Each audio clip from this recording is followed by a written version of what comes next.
If you have won the DV lottery, then you would know that it has come to the time whereby you are supposed to fill in your DS260. And in my previous video, I did mention that I will be making a series that will guide you throughout this whole process. So this is episode 2, which is going to be talking about filling in of the DS260. Now stay tuned if you want to know.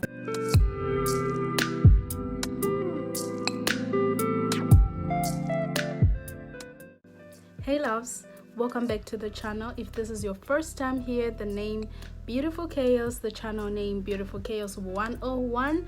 Now this channel is specifically designed for people who are looking into migrating to other countries through scholarships, through jobs, through any other migration opportunities such as the DV lottery.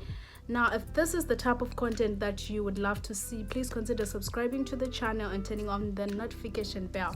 Now if you're a returning subscriber, thank you so much for being with me throughout this whole journey. Now let's get into the details of today's video. In this video, we are going to be talking about how to fill the DS260. So if you haven't filled your DS260, this is the right video for you. I know the video is long overdue, not really overdue, but I took a long time to really put this video up, mainly because I have been busy and I've been up to a lot of things. So I am so sorry the video took a while to be here, but here we are. This is the video. So if you actually haven't yet filled your DS260, this is how you are supposed to fill it. So the first part you are going to go into, you are going to meet where it says sign in. Filling in the DS260 is quite simple and straightforward if you actually follow the information and follow all the things that are written in the DS260. Now the first part you're going to come to is say sign in. When it says sign in, you're just simply going to put your case number and what have you, everything that is required there. Then after that you get to move to the part where it says getting started. So read through everything that is written there. Please make sure you don't leave anything out, because this information will help you understand what you are getting yourself into and everything else. So do make time to read that, because I mean it's just 20 seconds or something read. It's not that long, okay? So the second part we want to get into is number 3. It's going to be talking about your personal information. So here is where you actually fill in your personal information as the principal applicant.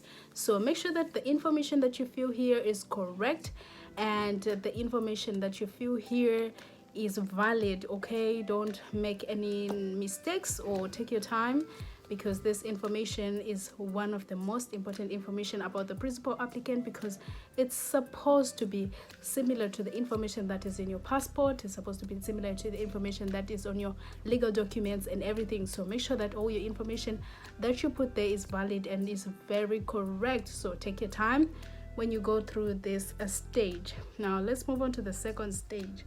So the fourth stage, which is the other stage I'm talking about, the fourth stage is going to be talking about your addresses, okay? Your addresses, the first part is going to be talking about your present address, like where you currently live and all that information. You're going to see that.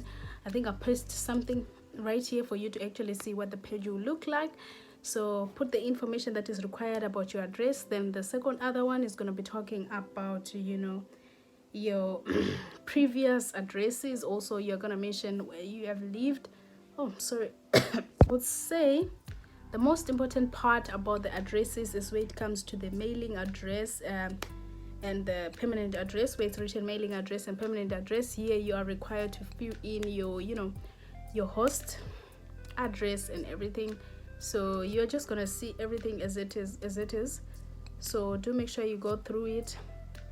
If you haven't watched my video, if you haven't a host by now, please make sure you run and watch this video, because it's going to tell you how to, you know, get a host. Because right now as we fill in the DS260, it is really a requirement. So if you haven't gotten your host, make sure you do watch this video and get a host, so that you'll be able to, you know, fill this part of the form. Now the fifth part is going to talk about the family, okay? The family is going to start by your info about your parents. When it finishes, it's going to go to your spouse, you know, when you fill information about your spouse. And when you're done filling information about your spouse, it's also has a part where it talks about your previous spouse. If you do have any previous spouse, you're supposed to mention that, and you're going to fill in some details about your previous spouse. Then after it talks about the spouse, it gets to the part where it talks about the children. So you fill in the detail of the children. If you have one, you're going to fill in information about one of your kids. If you have two, you're going to fill in information about all those kids that you mentioned. That is, if you actually applied for the DV lottery, mentioning that you do have kids, like you are married and you have a spouse. But if in the event that when you married, you actually said you do not have spouse, but now you want to say I do have a spouse, I'm afraid that is going to make things hard for you, or actually disqualify you from this whole process.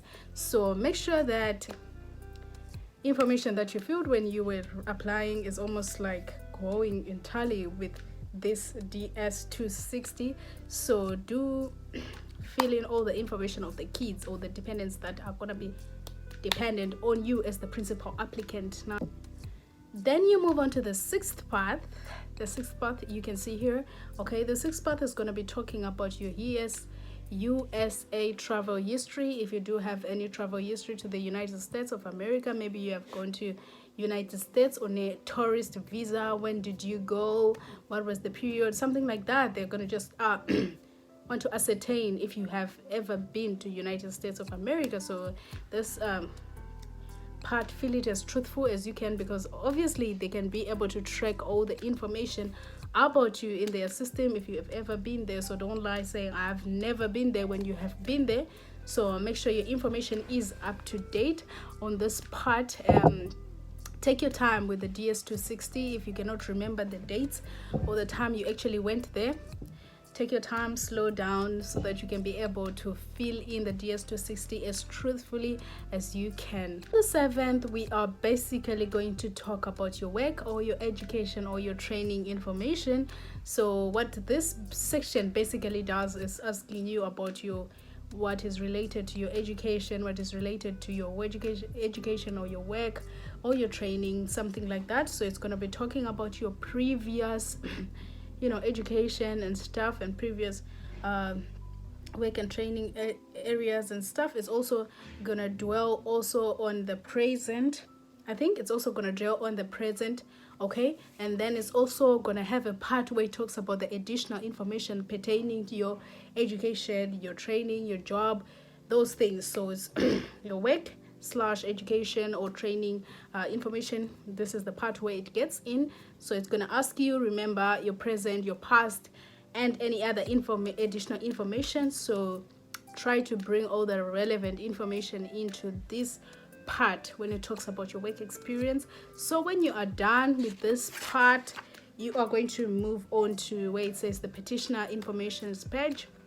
So just on this page, just follow the instructions of how it is written, because this form has got like its way of written like this. I'm gonna put it here, like you can see the questions that they are asking. So just make sure you fill in everything correctly and take your time. There is really no need for you to rush when you are filling in this form. You can even fill the form in 48 hours. What you just need to do is every time you're stuck, you save your information, then you log out, and the next time you have thought about it and you've come to to the correct mindset, you come back, you log in, you continue with your information. So there is practically no need for you to rush to do whatsoever. Just take your time when you are doing this DS260, because trying to correct it later and stuff, it's gonna take a lot of time for you and stuff. So try as much as you can to just do it once and for all and do it the correct way. So take your time, okay? Then number 9 is going to talk about the security and background, pertaining also to medical and health information. So this is just going to ask you questions on security and background, and also medical and health information. So you're just going to fill all those information that is being put out there. Now remember, there is one thing that I want all of us to understand, that all the questions that are put in the DS260 are required to be filled by you, okay? So don't leave any blanks for anybody, because nobody is going to come and fill the blanks for you.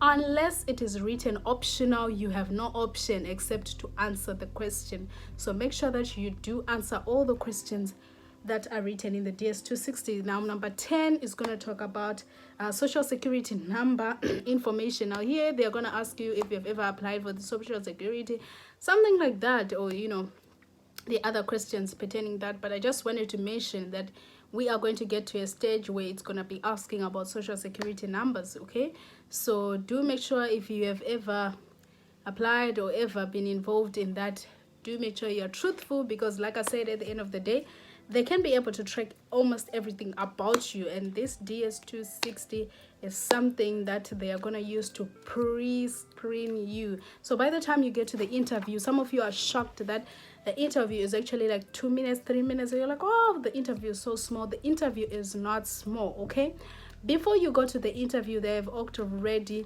seen you through your DS260, so they know you from the part of the DS260.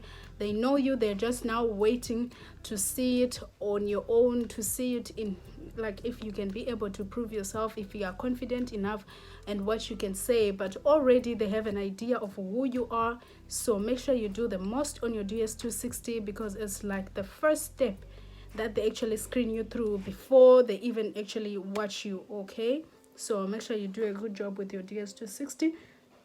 Now the last one is going to talk, it's the sign and submit page. Okay, the sign and submit page is a little bit different for some other people, like but let's say at the end of the day, you all will need to enter your case number and your passport number and the code that will be shown, like a verification code and stuff. So for some other countries, they're gonna be written for you to read this GM. I'm sorry, I forgot, but I think you can check on the screenshot I put here what it is called. So there are some specific countries where they ask you to tick that first. Okay, so that's like the slight difference, but at the end of the day, we all can just check out with the case number, passport number, and the code that is shown. Then you'll be able to submit. Now once you are done submitting, it's going to show this page. Okay, this is your confirmation page. Then this confirmation page is what you print out and you take it to the interview. The day you will be set for the interview. Now my lovelies, this was from me to you. Until we meet next time, beautiful chaos, I'm out.